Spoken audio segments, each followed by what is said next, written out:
तो आइए बढ़ते हैं तीसरे श्लोक की तरफ। तो यहाँ भागवत जी का तीसरा श्लोक, नैमिषे सुतमासीनम् अभिवाद्य महामतिम् कथामृत रसास्वादा कुशलो शौनको ब्रवीत। तो ये नैमिषारण्य क्षेत्र, निमिषे श्रुतमासीन, तो नैमिषारण्य में श्रुत जी महाराज विराजमान है। इसको नैमिषारण्य क्षेत्र क्यों बोला जाता है? तो नैमिषारण्य क्षेत्र इसलिए बोला जाता है कि एक बार ऋषि मुनि यहाँ पर धराधाम पर तपस्या करने के लिए स्थान ढूंढ रहे हैं। कैसा कौन सा स्थान है जहां पर बैठ के तपस्या की जाए, पर उनको कोई स्थान मिला नहीं है। उसी समय ब्रह्मा जी के पास पहुंचे और ब्रह्मा जी को कहने लगे कि ब्रह्मा जी, हमें तपस्या करनी है पर तपस्या करने के लिए कोई स्थान नहीं मिल रहा। तब यहाँ ब्रह्मा जी ने एक चक्र बनाया, मनोमय चक्र, और ऋषि मुनियों को बोला कि ये मनोमय चक्र है, आप उनके पीछे जाओ, जहां पर इसकी दूरी चुभ जाए, जहां पर ये रुक जाए, वो तपस्या करने के लिए स्थान बहुत ही श्रेष्ठ है। तो ये मनोमय चक्र आगे जा रहा है और ऋषि मुनि उनके पीछे जा रहे हैं। और यही मनोमय चक्र सीतापुर जिला में जाकर यहाँ पर उसकी निमी यानी धुरी चुभ गई है। तो निमी सीरियते, जहाँ पर इस चक्र की धुरी चुभी, तो निमी सीरियते यत्र तत् निमिषम, इसलिए उस क्षेत्र को निमिष क्षेत्र बोलते हैं। और निमिषम एवं नैमिषम, और वही क्षेत्र जो नैमिष है, और तत् अरण्यम, वहां पर जंगल है। तो जंगल को संस्कृत में वन को अरण्य कहते हैं, तो उस क्षेत्र का नाम है नैमिषारण्य। तो नैमिषे सुतमासीन अभिवाद्य महामति, जिसकी मति सामान्य नहीं है, महामति है। कथामृत रसास्वाद, और वही कथामृत का अमृत का पान करने के लिए कुशल शौनको ब्रवीत। ये शौनक जी महाराज है, वो कथा रस के लंपट है, जिसको कथा बहुत ही प्यारी है। वैसे शौनक जी महाराज 88,000 ऋषि मुनियों के साथ वहां पर पहुंचे, जहां पर 88,000 ऋषि मुनि के साथ वहां पर पहुंचे। तो यहाँ पर शौनक जी महाराज चतुर्थ श्लोक में कहते हैं, अज्ञानद्वांत विध्वंस कोटि सूर्य समप्रभ सुताख्या ही कथासारम मम कर्ण रसायनम। तो शौनक जी महाराज कहते हैं कि हे प्रभु, आप हमें कोई ऐसा शास्त्र बतलाइए जो अज्ञान द्वांत विध्वंस, जो अज्ञान रूपी अंधकार को दूर कर सके। अब अंधकार कौन सा है? अज्ञान रूपी अंधकार है। यदि आपके घर में रोशनी नहीं आ रही हो, अंधेरा हो गया हो, तो आप प्रकाश करो तो अंधेरा चला जाएगा। पर ये अंधकार अज्ञान रूपी है। अज्ञान रूपी अंधकार को दूर करना हो तो ज्ञान रूपी प्रकाश चाहिए। ज्ञान के बिना अज्ञान दूर होता नहीं है। इसलिए अज्ञान ध्वांत विध्वंस कोटि सूर्य समप्रभा, एक नहीं करोड़ों सूर्य के समान। हम तो एक सूर्य की छाया में रहते हैं, यहाँ पर शौनक जी कहते हैं करोड़ों सूर्य के समान। कोटि सूर्य समप्रभा सुताख्या ही कथासारम। और सुत जी महाराज हमें केवल और केवल कथा का सार बतलाइए। ये 18,000 में तो केवल और केवल सार ही दिया है और कुछ नहीं दिया, केवल और केवल सार दिया। तो सुताख्या ही कथासारम मम कर्ण रसायनम, जो मेरे कानों के लिए रसायन रूप हो। रसायन कैसे बोला जाता है? जैसे हमारी और आपकी भाषा में, जिसे मेडिसिन की भाषा में, मेडिकल की भाषा में इंजेक्शन मिलते हैं, वैसे दवाई लेते हैं तो 2-3 घंटे के बाद आपको फर्क लगता है कि चलो अभी बेटर है।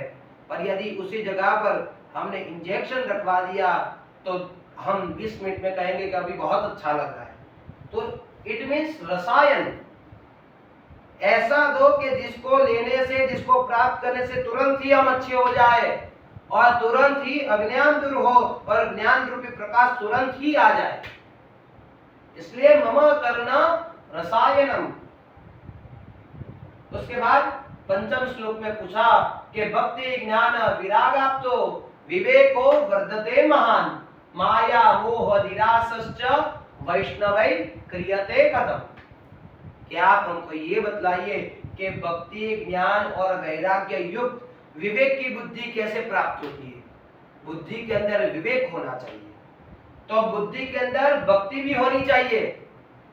हर जगह पे तर्क करना आवश्यक नहीं होता, तो किसी जगह भक्ति होनी चाहिए, तो किसी जगह ज्ञान भी होना चाहिए। जितनी भक्ति है उतना ज्ञान भी होना चाहिए।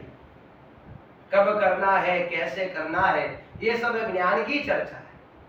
तो भक्ति ज्ञान विरागाप्तो और तीसरे नंबर में वैराग्य होना चाहिए। ये तीन जिसके अंदर है उसकी बुद्धि विवेक की बुद्धि है। बुद्धि में भक्ति तो है पर ज्ञान नहीं है। अरे महाराज ज्ञान है तो वैराग्य नहीं है, वैराग्य नहीं है तो कोई चीज आपको मिलेगी नहीं। इसलिए वैराग्य होना बहुत ही जरूरी है। जैसे हम कोई भी कार्य में प्रवृत्त होते हैं तो प्रवृत्ति जितनी जरूरी है उतनी निवृत्ति भी जरूरी है। निवृत्ति भी आनी चाहिए। हम तो केवल और केवल प्रवृत्त होते हैं। 22-23 साल के हो गए, अभी हमें जॉब करनी है, हम प्रवृत्त हो रहे हैं, पर 50 साल के बाद निवृत्ति नहीं आती। निवृत्ति आनी चाहिए। 65 साल में भी हम संसार की चर्चा करते हैं, पर उससे भी निवृत्ति आनी चाहिए। तो मनुष्य के लिए जितना प्रवृत्ति जरूरी है उससे कई ज्यादा निवृत्ति भी आनी चाहिए। तो भक्ति ज्ञान विरागाप्तो विवेको वर्धते महान। और आप हमें ये बतलाइए कि माया मोह निरासश्च, और इस माया और मोह में से छूटने के लिए वैष्णवे क्रियते कथम। तो वैष्णव लोग क्या करते हैं? अभी वैष्णव का अर्थ क्या होता है? जो टीका लगाते हैं वो वैष्णव है, ऐसा नहीं होता। वैष्णव वो है जो विष्णु भक्त एवं वैष्णव, जो भगवान विष्णु का भक्त है वही सच्चा वैष्णव है। वैष्णवता आनी चाहिए। वैष्णवता क्या होती है और वैष्णवता कैसे आती है? तो यहाँ पर गुजरात के एक बड़े ही अच्छे भगवान कृष्ण के भक्त हो गए, कवि हो गए, नरसिंह मेहता, जिन्होंने कहा कि वैष्णव जन तो तेने कहिए जे पीड़ पराई जाने। अरे सच्चा वैष्णव वही है जो दूसरों के दुख को जाने, वही वैष्णव है। आप टीका लगाते हो, आपके टीका लगाने से यदि आपकी वैष्णवता है तो उसमें आपकी वैष्णवता नहीं है। अरे टीका लगाने से आपके 53 साल चले गए, ये टीका लगाते लगाते 53 साल चले गए और माला घुमाते घुमाते माला टूट गई। अरे तुलसी देखकर हम उसके पत्ते को तोड़ते हैं, नदी देखकर स्नान करते हैं, तो भी यदि हमारे अंदर ब्रह्म ज्ञान नहीं आता वो सब व्यर्थ है। तो सच्ची वैष्णवता वही है जो दूसरे के दुख को समझे।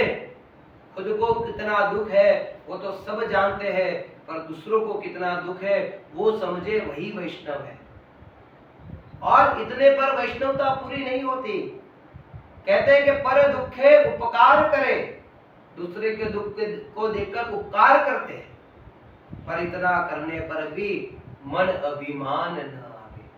फिर भी अपने मन में अभिमान नहीं आता कि मैंने ये करा, मैंने किसी और के लिए मैंने ये किया। यदि वो अभिमान नहीं आता तो वो वैष्णवता है। तो कहते हैं कि माया मोह निरासश्च वैष्णवे क्रियते कथम। तो इस माया और मोह में से छूटने के लिए, जैसे माया होती है वो मनुष्य को भ्रम में डालती है, और ममता होती है वो मनुष्य को रुलाती है। तो माया मोह निरासश्च वैष्णवे क्रियते। क्यों?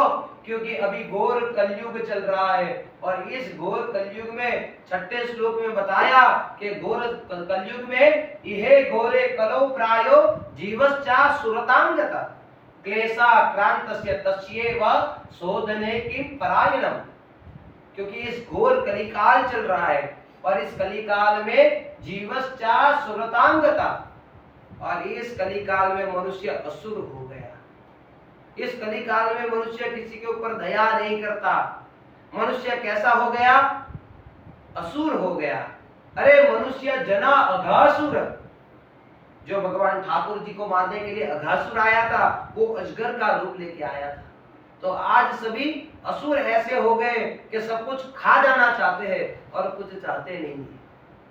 तो यहाँ पर यह गोरे कलो प्रायो जीवस्ता सुरतांगता, प्राय कलयुग में जीव आसुरी भाव वाले हो गए, किसी के अंदर दया नहीं है। इसलिए क्लेशा क्रांतस्य तस्यैव, इसलिए ये क्लेश रूपी जो आक्रांत है उनमें से मुक्त होने के लिए शोधने किम परायणम, ऐसा कौन सा कर्तव्य किया जाए जिससे इन सब में से मुक्ति मिले। क्योंकि आप हमारे गुरुदेव हैं और आप यदि हमारे गुरुदेव हो तो निश्चित रूप से आप हमें बतलाइए कि क्या करना चाहिए और क्या करने से निश्चित रूप से हमारा कल्याण हो। ये ऐसा कौन सा कार्य करना चाहिए जिससे हमारा कल्याण हो, क्योंकि आप हमारे गुरुदेव हैं और गुरुदेव तो चिंतामणि के समान होते हैं।